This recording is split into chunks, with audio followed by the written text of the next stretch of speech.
Good morning everyone, कैसे हैं आप सब लोग। मेरा नाम है राहुल और मैं दूंगा आपको हिंदी ग्रामर का प्रैक्टिस सेट प्लस इसमें होंगे करंट अफेयर के क्वेश्चन। 1 वीक का करंट अफेयर का जो वीडियो था वो मैंने आपको कल डाल दिया है, तो आप लोग देख लेना, ठीक है, जिसका छूटा हुआ हो। पहले क्वेश्चन से स्टार्ट करेंगे। पहला क्वेश्चन है आपका 11वां व्यंजन पूछ रहा है। तो देखो, व्यंजन ना स्वरों की सहायता से बोले जाते हैं। किसकी? स्वरों की सहायता से। ये क्वेश्चन बहुत पूछा जाता है। व्यंजन की संख्या कितनी है? 52। ऐसे याद रखो, क च ट त प, ये 5 क्या है? वर्ग हैं। इसमें 5 आते हैं, इसमें 5 आते हैं। 5 और 5 10। 11 में कौन सा होगा? टा होगा। तो ये याद रख लो। टा वर्ग कहाँ से बोला जाता है? मूर्धन्य से बोला जाता है। ये भी याद रखो। नेक्स्ट क्वेश्चन, किस ध्वनियों को अनुस्वार कहा जाता है? ये पूछ रहा है। तो स्वरों के बाद आने वाली नासिक के ध्वनियों को अनुस्वार कहा जाता है। देखो, दो चीज़ें होती हैं। एक तो होती है अंकी बिंदी, एक होता है ये होता है अनुनासिक। क्या होता है? अनुनासिक। और ये होता है अनुस्वार। अब ये जहाँ पे भी मिलता है ना, ये तद्भव के साथ लगते हैं, ये भी याद रख लेना। तो आंसर होगा आपका ए।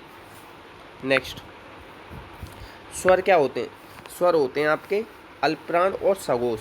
अल्पप्राण कौन से होते हैं? पहला, तीसरा और पांचवा वर्ग किसी भी उसका क्या होता है? अल्पप्राण। सघोष कौन से होते हैं?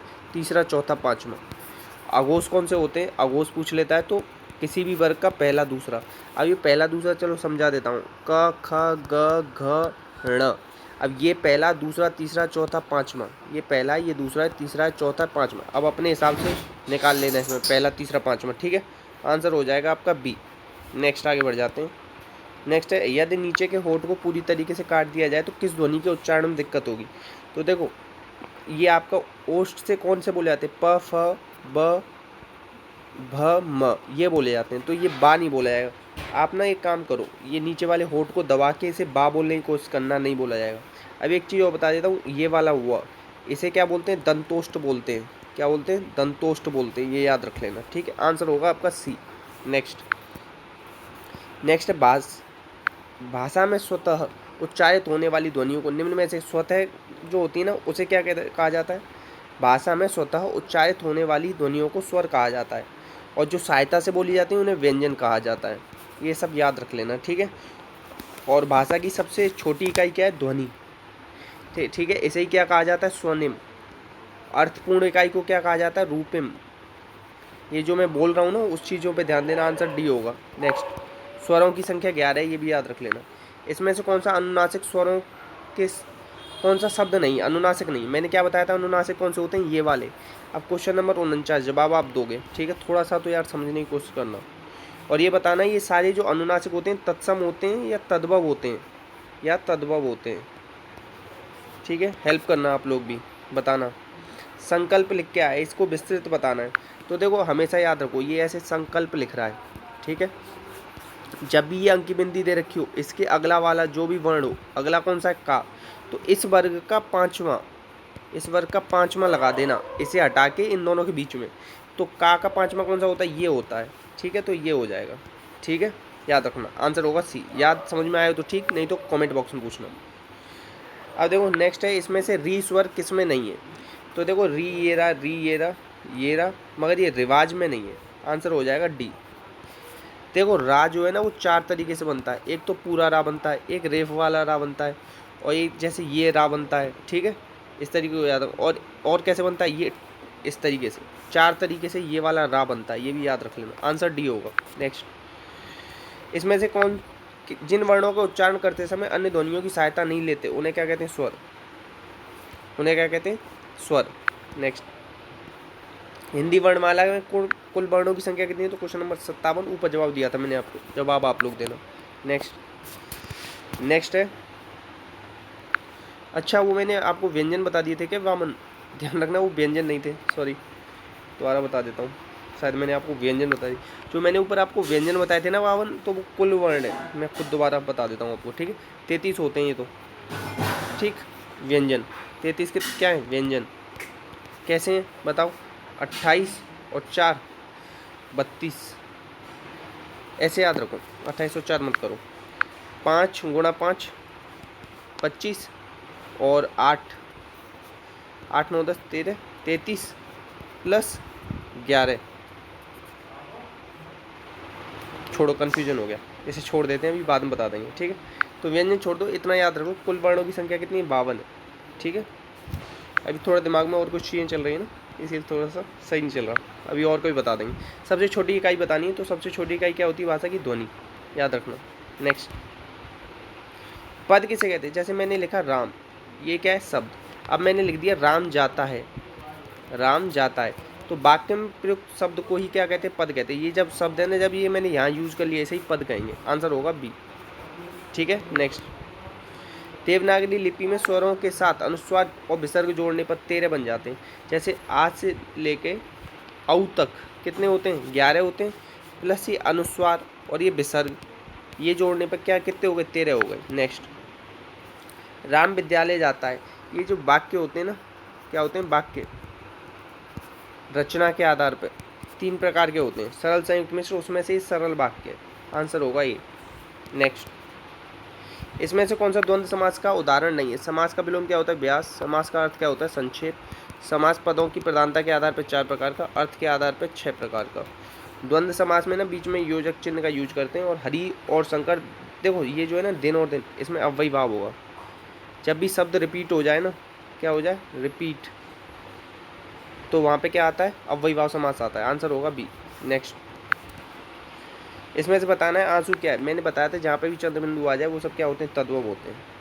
शब्द ना उत्पत्ति के आधार पर 4 प्रकार के होते हैं, तत्सम, तद्भव, देशज, विदेशज, उसी में से तद्भव है। नेक्स्ट, इसमें से शुद्ध बताना सन्यासी कैसे लिखेंगे। देखो याद रख लेना, अंक की बिंदी भी आती है और ना भी आता है। ठीक है, तो आंसर या ऐसे भी लिख सकते हो, इस तरीके से भी लिख सकते हो आप, 2 बार ना लगा दो, आंसर होगा ये। नेक्स्ट, मुझे चांद चाहिए, देखो बहुत ज़्यादा इंपॉर्टेंट है, हद से ज़्यादा पूछा जाता है। सुरेंद्र वर्मा, चांद ऐसे याद रख लिया मैंने, चांद को इस तरीके से उड़ा दिया है, अपनी चांद पे उड़ा दिया इस तरीके से, वर्मा में। ठीक है, बस थोड़ा सा पता नहीं, याद रखने वाला है, हद से ज़्यादा इंपॉर्टेंट है, बहुत ज़्यादा पूछा जा रहा है। गौतम का तद्भव बताना है, तो गौतम का गेहूँ।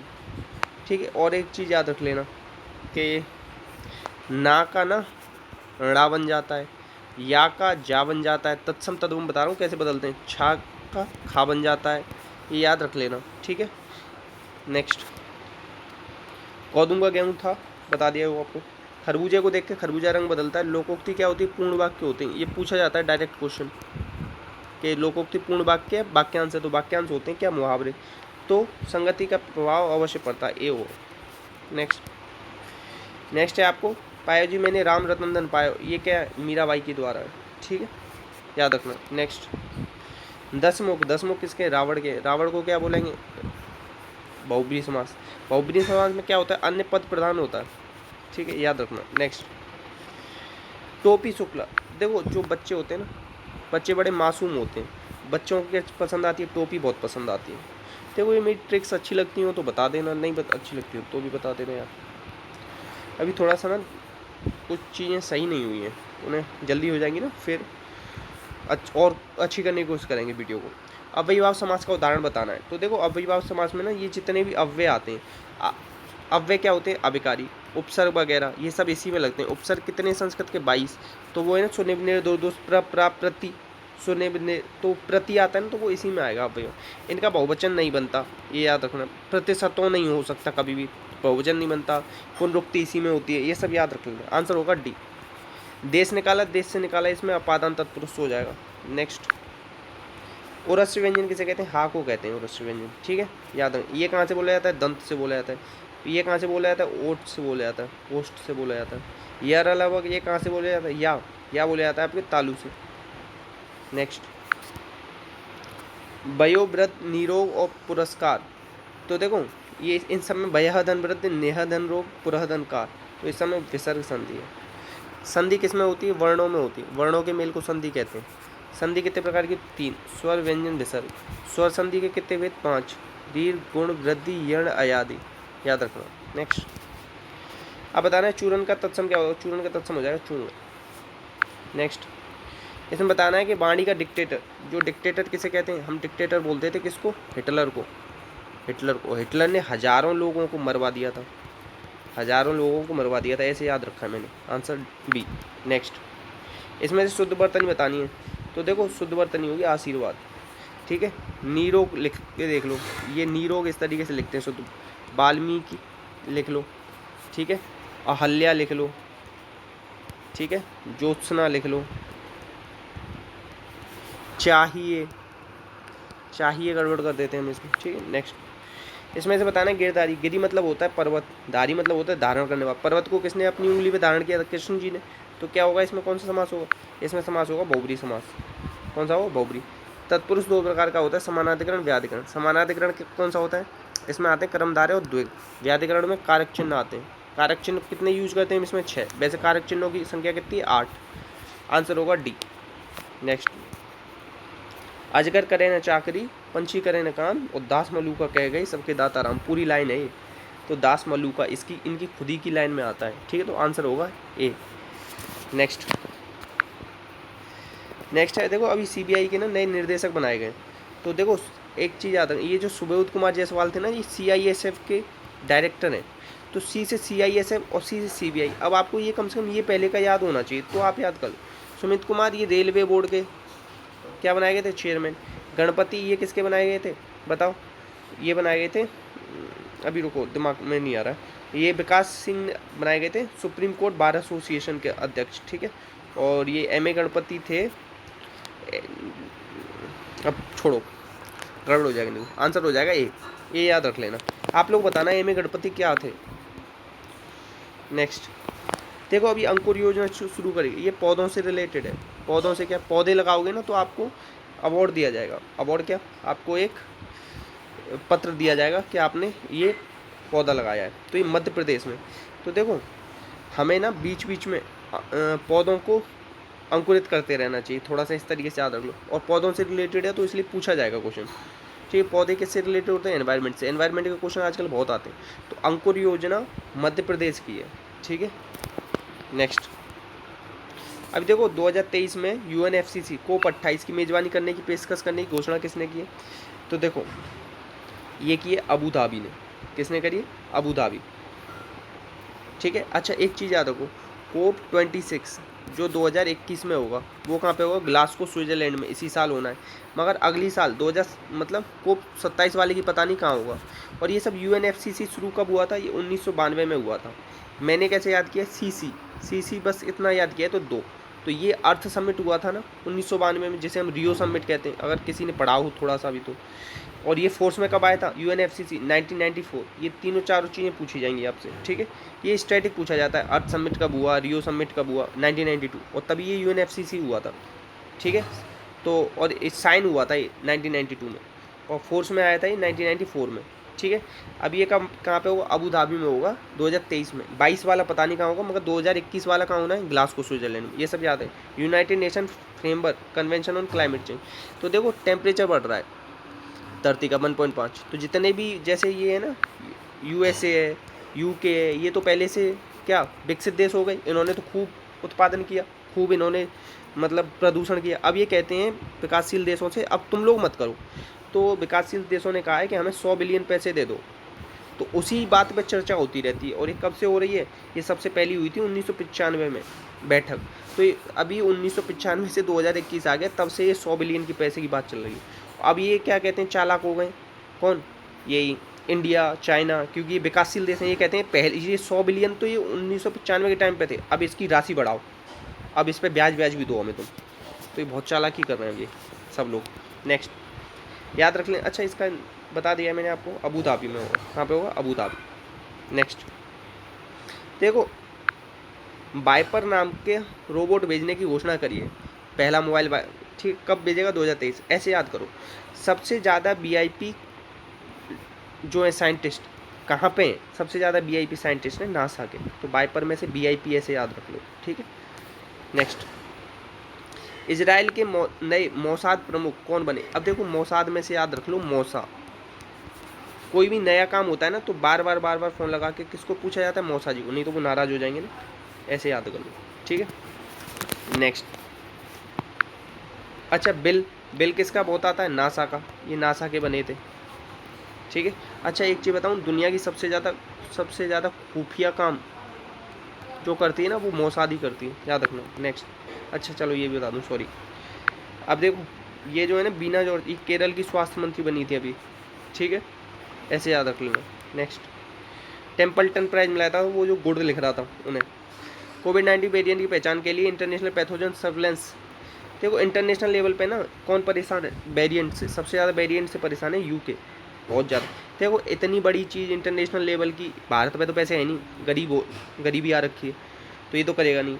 जर्मनी भी इतना पैसा नहीं लगा रहा अभी, तो यूके क्यों लगा रहा है, क्योंकि ना इन अभी क्या हुआ था, एक रिसर्च मतलब सब लोग कहने लग गए उनसे ही, बोरिस जॉनसन से, कि तुम्हारी वजह से इतने लोग मरे, तुमने सही से इसे क्या नहीं किया, अच्छे से चेक मतलब देखभाल नहीं करवाई इसकी कोरोना की। तो उन्होंने इसीलिए अपनी छवि को थोड़ा सुधारने के लिए इंटरनेशनल पैथोजेंस, क्योंकि यहाँ ट्रिपल म्यूटेंट मिल गया है जो इंडिया में भी चल रहा है ना, वो सब।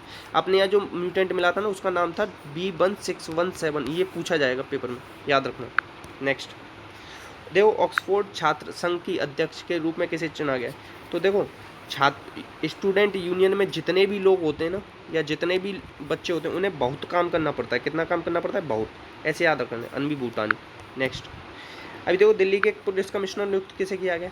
तो देखो ये वास्तविकता है, क्या बात है, वास्तविकता है कि दिल्ली के जो CM है ना, वो पुलिस कमिश्नर से बहुत परेशान रहते हैं। बताओ क्यों रहते हैं, क्योंकि दिल्ली में जो पुलिस कमिश्नर होता है ना, वो कहाँ का होता है, सेंट्रल का होता है। और सेंट्रल मतलब होम मिनिस्ट्री, मतलब ये जो है ना अपने बीजेपी के कौन, ये जो जिनके सिर पे कम बाल है, थोड़ा सा दिमाग में नहीं आ रहा नाम, तो उनकी चलती है वहाँ पे, ठीक है। आंसर होगा C, ठीक है।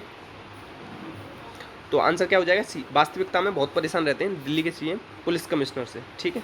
और एक और तरीका बताऊँ, चलो याद करने का, इसे छोड़ो।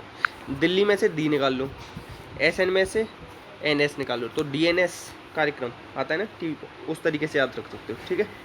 नेक्स्ट अपने होम मिनिस्टर कौन है, उनके अंडर में आती है ये दिल्ली पुलिस कमिश्नर, ठीक है। तो इतना ही क्वेश्चन थे, बताना कैसी लगी आपको वीडियो। बहुत दिन बाद वीडियो आई है, चाचा जी का देहावसान हो गया यार, बहुत सारी चीज़ें गड़बड़ हो जाती हैं, बता नहीं सकते। तो बस ध्यान रखिएगा अपना अपनों का, कोई डाउट आया हो तो पूछ लीजिएगा, शेयर कर दीजिएगा अच्छी लगी हो तो अगर, ठीक है। इसी के साथ जय हिंद जय भारत।